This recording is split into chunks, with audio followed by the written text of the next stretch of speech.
Welcome to video. Welcome to Trinath Videos Hub. Please subscribe my YouTube channel Trinath Videos Hub for more maths videos and science videos and teacher content videos. Sets సమితులు part 4 ఈ వీడియోలో 2.3 exercise సంబంధించినటువంటి సమస్యల్లో public examinations కి ఎటువంటి సమస్యలు వస్తాయి, అసలు ఈ సమస్యలు ఏ అకాడమిక్ స్టాండర్డ్స్ చెందినవి, ఏవి బాగా ప్రిపేర్ అవ్వాలనేది ఈ వీడియో ద్వారా మనం చూద్దాం. Please subscribe my YouTube channel Trinath videos hub.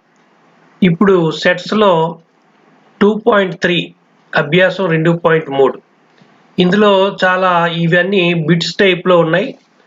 బిట్లో రావడానికి అవకాశం ఉంది, అలాగే 2 మార్క్స్లో కూడా వచ్చే అవకాశం ఉంది. క్రింది వాటిలో సమసమితులు ఏమిటి? ముందు సమసమితులు అంటే ఏమిటో తెలుసుకోండి. ఒకసారి సమసమితులు అంటే ఏమిటో ఒకసారి చూద్దాం. సమసమితులు అంటే ఏమిటి? ఫర్ ఎగ్జాంపుల్, రెండు సమితుల్లో మూలకాలు ఒకే విధంగా ఉంటాయి. ఫర్ ఎగ్జాంపుల్, ఒక సమితిలో 1, 2, 3, 4 ఉన్నాయి. ఇంకో సమితి బి అనే సమితిలో 3, 4, 1, 2 అనే మూలకాలు ఉన్నాయి. అంటే రెండిట్లో కూడా సేమ్ మూలకాలే ఉన్నాయి కాబట్టి ఆ రెండు సమసమితులు అవుతాయి. మూలకాల సంఖ్య సమానమైతే సమసమితులు కావు, కానీ మూలకాలు ఒకే మూలకాలు కలిగి ఉన్నటువంటి సమితులను మనం సమసమితులు అంటాం. సో ఇక్కడ మనకి ఏబిసి అనే 3 సమితులు ఇక్కడ ఇవ్వడం జరిగింది. వీటిలో ఏవి సమసమితులు అవుతాయి అనేది మనకి ఇక్కడ అడుగుతూ ఉన్నాడు. ఫస్ట్ మనం వీటిని ఇక్కడ ఇచ్చినటువంటి బిల్డర్ ఫార్మ్ని మనం రోస్టర్ ఫార్మ్లో రాసుకుందాం. ఫస్ట్ది ఏమన్నాడు? ఎక్స్ సచ్ దట్ ఎక్స్ అనేది ఫాలో అనే టర్మ్లో ఒక లెటర్ అన్నాడు. సో అదేమిటవుతుంది? A is equal to FOLW. 2 times వస్తే ఒకసారి మనం రాసుకుంటాం కాబట్టి ఎల్ అనేది 2 సార్లు వచ్చినా ఒకసారి రాసాం. B is equal to flow అనే టర్మ్లో ఒక అక్షరం అన్నాడు. So FLOW. అలాగే సి అనేది ఏమన్నాడు? వుల్ఫ్ అనే పదంలో అక్షరం అన్నాడు. So C is equal WOLF. చూడండి, ఏబిసిలో ఎఫ్ ఉంది, అలాగే ఎల్ ఉంది, డబ్ల్యూ ఉంది, ఓ ఉంది. సో ఏబి సమితులు ఒకే రకమైన మూలకాలు కలిగి ఉన్నాయి, సేమ్ మూలకాలు ఉన్నాయి కాబట్టి ఏబిసి సమితులు అనేవి సమసమితులు అవుతాయి. ABC sets has same elements, therefore ABC sets are equal sets. అదేవిధంగా క్రిందని సెకండ్ ప్రాబ్లం చూడండి. ఇందులో ఏమన్నాడు? క్రింది వాక్యాలను పరిశీలించమన్నాడు. స్టేట్మెంట్స్ని అబ్జర్వ్ చేసి అవి వాటి మధ్యలో ఈక్వల్ లేదా నాట్ ఈక్వల్ సింబల్స్ను ఉంచమన్నాడు. ఇక్కడ మనకి ఇచ్చినటువంటి సెట్స్ ఏమి ఇచ్చాడు? A is equal set of 1, 2, 3. B is equal to first 3 natural numbers, మొదటి 3 సహజ సంఖ్యలు. సి అనేది a set of A B C D. D అనేది డిసిఏబి.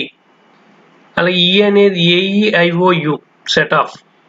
ఎఫ్ అనేది సెట్ ఆఫ్ ఆంగ్ల భాషలోని అచ్చుల సమితి, వొవెల్స్. ఇవి ABCDEF అని 6 సెట్స్ ఇచ్చాడు. మధ్యలో మనకి నాట్ ఈక్వల్ టు పెట్టమన్నాడు. ఈక్వల్ టు మీన్స్ సమసమితులు ఏవవుతాయి, సమసమితులు ఏవి కావు అని చెప్పాలని మనం. ఈక్వల్ సెట్స్ అయితే ఈజ్ ఈక్వల్ సెట్స్ కాకపోతే నాట్ ఈక్వల్ టు ఇక్కడ మనం ఉంచాలి. ఇక్కడ A-B అన్నాడు. చూడండి, ఏబి ఏలో 1, 2, 3 ఉంది, బిలో కూడా 1, 2, 3నే. ఫస్ట్ 3 న్యాచురల్ నెంబర్స్ అంటే 1, 2, 3నే. So A is equal to B అవుతుంది. అలా రెండోది ఏలో 1, 2, 3 ఉన్నాయి, ఈలో ఏమిటున్నాయి? ఇక్కడ ఏఈఐఓఈ ఉన్నాయి. సో ఈక్వల్ కాదు కదా, ఇక్కడ సేమ్ ఎలిమెంట్స్ లేవు కాబట్టి ఇక్కడ ఏ నాట్ ఈక్వల్ టు ఈ అవుతుంది. ఈ విధంగా సేమ్ ఎలిమెంట్స్ ఉంటే ఈజ్ ఈక్వల్ టు పెడతాం, లేకపోతే నాట్ ఈక్వల్ టు పెడతాం. ఈ విధంగా ఇందులో మనం డాష్లన్నీ కూడా ఈక్వల్, నాట్ ఈక్వల్ టుతో ఈ విధంగా మనం నింపుకోవాలి. మనకి ఇక్కడ తెలియవలసినవి ఏమిటి? సేమ్ ఎలిమెంట్స్ ఉంటే ఈక్వల్, సేమ్ ఎలిమెంట్స్ లేకపోతే నాట్ ఈక్వల్ టు పెట్టుకోవాలి. అది రెండో ప్రాబ్లం. మనం ఆ విధంగా చేయాలి. ఇవి బిట్లో అడగడానికి అవకాశం ఉంది. అలాగే పై తర్వాత 2.3లో థర్డ్ ప్రాబ్లం చూద్దాం. క్రింద ఇచ్చిన ప్రతి సమితిలో A = B అవుతుందో లేదో చెప్పమన్నాడు. ఇక్కడ A = B అవుతుందా లేదా అనేది మనకి ఇక్కడ చెప్పమని అడిగాడు. ఇవి కూడా బిట్లు లేదా మనకి 1 మార్క్స్లోని 2 మార్క్స్లో రావడానికి అవకాశం ఉంది. AB ఇక్కడ ఉదాహరణకి ఫస్ట్ ప్రాబ్లం చూద్దాం. A = ABCD, B = DCAB. రెండిట్లో కూడా ఈక్వల్ ఎలిమెంట్సే ఉన్నాయి, సేమ్ ఎలిమెంట్స్ ఉన్నాయి. సో A = B అవుతుంది. అలాగే A = 4, 8, 12, 16. B = 8, 4, 16, 18. 18 అనేది ఇందులో ఉంది, ఇందులో లేదు. సో ఈ రెండు ఈక్వల్ కావు. A ≠ B. అదేవిధంగా థర్డ్ వన్, ఫోర్త్ వన్ కూడా చూసుకున్నట్లయితే A ≠ B third, fourth one కూడా A ≠ B. ఎందుకంటే ఫోర్త్ వన్ 10 యొక్క గుణిజాలు ఏమిటి? 10, 20, 30, 40 ఈ విధంగా వస్తాయి. మల్టిపుల్స్ 10 మల్టిపుల్స్ అంటే. అలాగే B = సెట్ ఆఫ్ 10, 15 అని ఇచ్చాడు. ఇక్కడ 15 అనేది 10 మల్టిపుల్ కాదు కదా. సో A ≠ B అవుతుంది. అలాగే క్రింది స్టేట్మెంట్స్ అనేవి సత్యమా అసత్యమా, ఇది కరెక్టా కాదా, ఎందుకు అనేది మనం ఇక్కడ రాయవలసి ఉంటుంది. ఫస్ట్ క్వశ్చన్ ఏమిటన్నాడు ఇక్కడ? ఫస్ట్ ఇందులో ఎక్కువగా మనకి రీజనింగ్ అండ్ ప్రూఫ్లో అడుగుతూ ఉంటాడు ఈ ప్రాబ్లమ్స్ అన్నీ కూడా. సో అందుకు వెరీ ఇంపార్టెంట్ ఇవి. ఇందులో ఫస్ట్ వన్ చూడండి, 1, 2, 3 అండ్ సో ఆన్ 10 అంటే 10 న్యాచురల్ నెంబర్స్ ఇచ్చాడు. సెకండ్ వన్ ఏమిటి? లెఫ్ట్ సైడ్ అది, రైట్ సైడ్ ఉండేటటువంటి సెట్ ఏమిటి? X X belongs to N మరియు 1 < X 10 అంటే అర్థం ఏంటి? X అనే విలువ 1, 10ల మధ్య మాత్రమే ఉంటుంది. అంటే ఏమిటి? 2, 3, 4, 5, 6, 7, 8, 9 వరకు మాత్రమే. ఇందులో 1, 10లు ఉండవు రైట్ సైడ్ సెట్లో. లెఫ్ట్ సైడ్ సెట్లో 1 and 10 ఉన్నాయి. సో రెండు ఈక్వల్ అవ్వవు. వాడు ఈక్వల్ అవ్వవు అని ఇచ్చాడు కాబట్టి ఈ స్టేట్మెంట్ ఏమవుతుంది అయితే మనకి ఇక్కడ ట్రూ అవుతుంది అనమాట. ఎందుకంటే ఇవి నాట్ ఈక్వల్ సెట్స్ కదా అవి. సో కాబట్టి ట్రూ అవుతుంది. అలాగే సెకండ్ వన్ కూడా అంతే. అదే విధంగా మనం చూడాలి, ఇది కూడా ట్రూనే. ఎందుకంటే X = 2n + 1, X belongs to N. ఇక్కడ Nకి బదులు 1 ఇచ్చామనుకోండి, 1 2s 2 + 1 3 అవుతుంది. ఇక్కడ మనకి ఆడ్ నెంబర్స్ వస్తాయి, ఇటువైపు ఈవెన్ నెంబర్స్ ఉన్నాయి. సో ఈ రెండు ఈక్వల్ కాదని ఇచ్చాడు. సో ఇది ట్రూ, ఈ రెండు ఈక్వల్ సెట్స్ కాదు. అలాగే థర్డ్ వన్ కూడా అంతే. ఇక్కడ 15 యొక్క మల్టిపుల్ అన్నాడు రైట్ సైడ్, లెఫ్ట్ సైడ్ 5 ఇచ్చాడు. 15 గుణిజం కాదు కదా. సో ఇవి కూడా ఈక్వల్ సెట్స్ కాదు. So statement is true. అలాగే ఫోర్త్ వన్, ఇది కూడా అంతే. ఒక ప్రధాన సంఖ్య అన్నాడు లెఫ్ట్ సైడ్, ఒక ప్రైమ్ నెంబర్ అన్నాడు రైట్ సైడ్. ఇక్కడ లెఫ్ట్ సైడ్ ఉండేటటువంటి సెట్లో 9 ఇచ్చాడు. 9 అనేది ప్రైమ్ నెంబర్ కాదు. సో రెండు కూడా ఈక్వల్ సెట్స్ కావు. ఇచ్చిన స్టేట్మెంట్ ట్రూ. అలాగే ఫిఫ్త్ వన్ చూద్దాం. ఫిఫ్త్ వన్ అనేది క్రింది సమితులకు ఉపసమితుల జాబితాను రాయండి అన్నాడు. ఉపసమితులు అంటే ఇక్కడ జాగ్రత్తగా అబ్జర్వ్ చేయండి. ఒక సమితికి ఎన్ని ఉపసమితులు ఉంటాయి అనేది మనం 2n ఫార్ములా ద్వారా మనం తెలుసుకోవచ్చు. ఒకవేళ బిట్టుల్లో అడిగితే ఫస్ట్ B అనేది ఇచ్చాడు. B అనేది సెట్ ఆఫ్ PQ. ఇందులో ఎన్ని ఎలిమెంట్స్ ఉన్నాయి? 2 ఎలిమెంట్స్ ఉన్నాయి. 2n అంటే n అంటే ఇక్కడ 2 ఎలిమెంట్స్. 2² అంటే 4 సబ్సెట్స్ వస్తాయి, అంటే ఉపసమితులు వస్తాయి. చూడండి ఇక్కడ first problem, subsets of B = ఇది ఏమొస్తుంది? Set of P, set of Q, set of PQ and phi. మొత్తం ఎన్ని వచ్చాయి? 4 సబ్సెట్స్ వచ్చాయి. ఇది అంటే మనం రాసేటప్పుడు ఏం రాయాలి? సింగిల్ ఎలిమెంట్స్ ఫస్ట్ పై రాసుకోవాలి యాక్చువల్గా, లేదా లాస్ట్లోనే రాసుకోవచ్చు. Single element P, single element Q and PQ. అలాగే థర్డ్ వన్ C = XYZ. దీనికి ఎన్ని వస్తాయి ముందుగానే మనం చెప్పుకోవచ్చు. ఇందులో 2³ అంటే 8 సబ్సెట్స్ రావాలి. ఇప్పుడు ఈ సెకండ్ ప్రాబ్లం తీసుకున్నట్లయితే C is equal to XYZ. కాబట్టి దీనికి సిలో 3 ఎలిమెంట్స్ ఉన్నాయి కాబట్టి 2 క్యూబ్ అంటే 8 సబ్సెట్స్ రావాలి. అవి ఎలా రాసుకుంటాం? సింపుల్ మెథడ్ ఏమిటి? XYZలో ఫస్ట్ మనం రాసేది సింగిల్ ఎలిమెంట్స్ సెట్స్ రాసుకోండి. Set of X, set Y, set of Z. అలాగే సెట్ ఆఫ్ XY, అలాగే set of YZ, set of ZX. తర్వాత ఏమిటి? సెట్ ఆఫ్ XYZ, తర్వాత పై. ఈ విధంగా మనకి 9 ఎలిమెంట్స్ వచ్చాయి. ఇక్కడ చూడండి, సబ్సెట్స్ వచ్చాయి. 8 సబ్సెట్స్ వచ్చి ఉపసమితులు 8 రావాలి. ఎందుకంటే 2 క్యూబ్ కాబట్టి 8 కాబట్టి 8 సరిపోయి. అలాగే D is equal to ABCD అన్నాడు. దీనికి కూడా మనకి 4 ఎలిమెంట్స్ ఉన్నాయి కాబట్టి Dలో 2 పవర్ 4 అంటే 16 సబ్సెట్స్ రావాలి. 16 ఉపసమితులు రావాలి. అవి ఎలా మనం రాసుకోవాలి? First single sets, set A, set B, set C, set of D. అలాగే తర్వాత AB, set of AB, set of BC, set of CD, అలాగే set of AD, set of BD, set of AC, set of అలాగే 2 elements అయిపోయి. తర్వాత 3 elements, set of ABC, set of BCD, set of ABD, set of ACD, set of అయిపోయి 3 elements అయిపోయి. లాస్ట్లో 4 elements the set of ABCD, పై. ఈ విధంగా మనకి 16 subsets ఇక్కడ రావడం జరిగింది. ఈ టైప్ ఆఫ్ ప్రాబ్లం మనకి రావడానికి అవకాశం ఉంది 2 మార్క్స్ ఆర్ 4 మార్క్స్లో. జాగ్రత్తగా అబ్జర్వ్ చేయండి. బిట్లో ఒక సెట్ ఇచ్చి దానికి ఎన్ని సబ్సెట్స్ ఉంటాయంటే ఫార్ములా గుర్తుపెట్టుకోవాలి, 2 పవర్ n. n అంటే number of elements in set, given set. So తర్వాతను మనకి 2.4 అనేది మనకి ఇక్కడ కనిపిస్తుంది.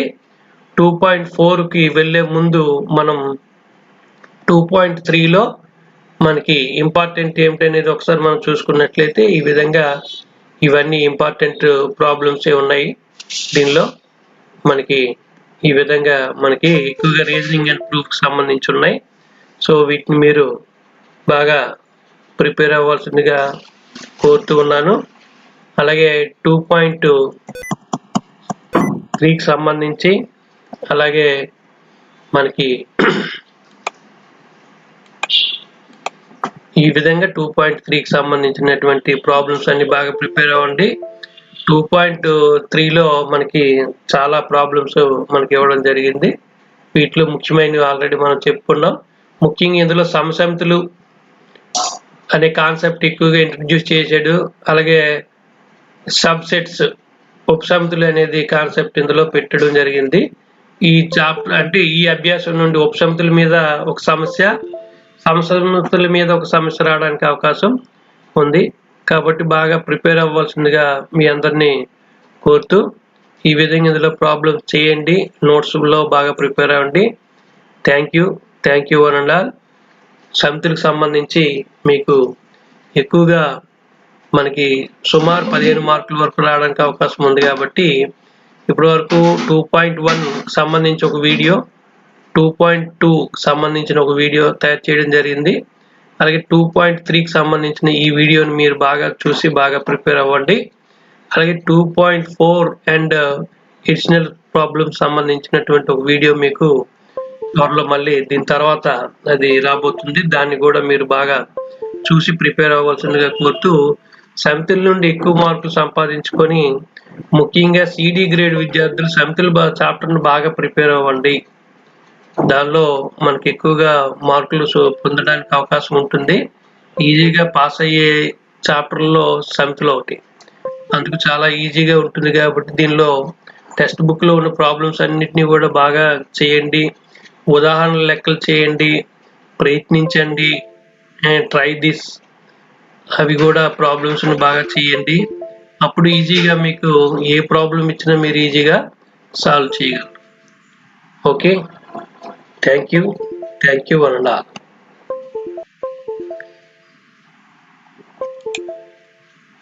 సెట్స్, సమితులకు సంబంధించినటువంటి 2.4 ఎక్సర్సైజ్ మనం చూద్దాం. ఇప్పుడు ఇందులో మనకి జాగ్రత్తగా అబ్జర్వ్ చేస్తే శూన్య సమితులు నల్ సెట్స్ ఎంటీ సెట్స్ ఏమిటి అనేది మనకి ఇక్కడ అడిగాడు.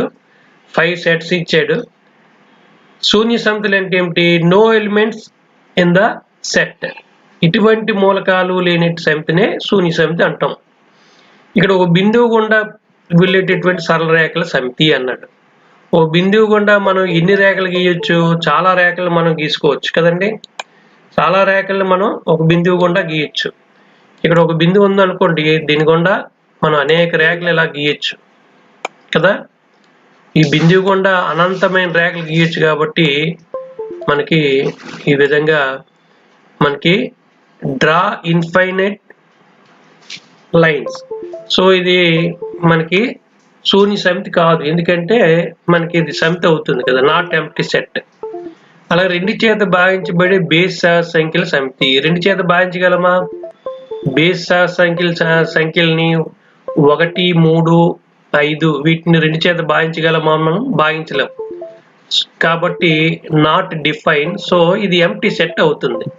అంటే 2 చేత భాగించబడే న్యాచురల్ ఆడ్ నెంబర్స్ అనేవి ఉండవు. సో ఇది ఎంప్టీ సెట్ అవుతుంది. అలాగే third one, X such that X ఒక సహజ సంఖ్య, X less than 5, X greater than 7. 5 కన్నా చిన్నది 7 కన్నా పెద్దది ఉండే సంఖ్య ఏది ఉండదు కాబట్టి ఇది కూడా మనకి ఎంప్టీ సెట్ అవుతుంది. అలాగే ఏవైనా 2 సమాంతర రేఖల ఉమ్మడి బిందువు, common point of parallel lines.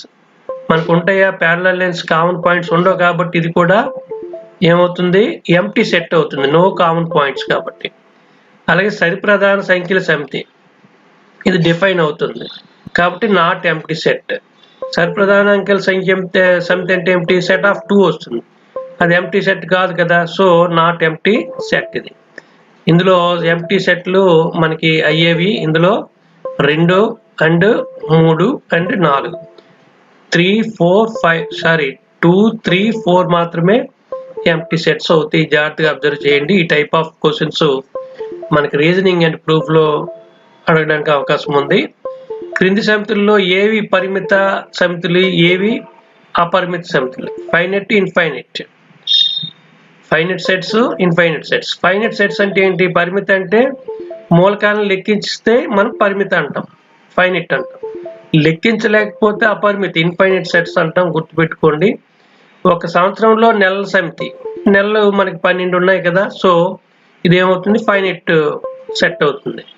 అలాగే ఇందులో మనకి 1 to 100 ఇచ్చాడు, ఇది కూడా సెకండ్ది కూడా ఫైనైట్ సెట్ అవుతుంది. 99 కంటే తక్కువగా గల ప్రధాన సంఖ్యల సమితి, ఇది కూడా లెక్కించవచ్చు ఇందులో. సో ఫైనైట్ సెట్ అవుతుంది. అలాగే 2.4లో థర్డ్ వన్, పరిమిత సమితులు అపరిమిత సమితులు ఏమవుతాయని చూడమన్నాడు. ఆంగ్ల భాషలో అక్షరాల సమితి, ఆల్ఫాబెట్స్ ఇన్ ఇంగ్లీష్ లెటర్స్ అన్నమాట. ఆల్ఫాబెట్స్ ఏమిటి? మనకి ఉన్నాయి కదా, A, B, C and so on Z. So ఇది ఏమవుతుంది? ఫైనైట్ అంటే పరిమిత సమితి అవుతుంది, ఫైనైట్ సెట్. అలాగే ఎక్స్ అక్షానికి సమాంతరంగా ఉండే రేఖల సమితి. ఎక్స్ అక్షానికి మనం ఇది చూడండి, ఇది y అక్షం, x అక్షం. x అక్షానికి సమాంతరంగా ఉండే రేఖల సమితి. చాలా రేఖలు మనం x అక్షానికి ఇలాగా గీయొచ్చు, అనంతమైన రేఖలు. సో కాబట్టి ఇదేమవుతుంది అయితే ఇన్ఫైనైట్ సెట్ అవుతుంది, అపరిమిత సమితి అవుతుంది. Draw infinite lines. అలాగే 5 యొక్క గుణిజాలు చాలా రాయొచ్చు మనం కదా. So 5, 10, 15 and so on. So ఇది కూడా ఇన్ఫైనైట్ సెట్ అవుతుంది, అపరిమిత సమితి. 0, 0 మూల బిందువు గుండా వెళ్ళే వృత్తాల సమితి. Draw many circles. మూల బిందువు గుండా మనం అనేక వృత్తాలు గీయగలమా లేదా? ఇది మూల బిందువు కదండి, ఇక్కడ చూడండి పైన చూపిస్తున్నా. ఇలా మనం దీని గుండా పోయే వృత్తాలు మనం అనేకం గీయొచ్చు. చూడండి, ఇలా మనం చాలా గీయొచ్చు.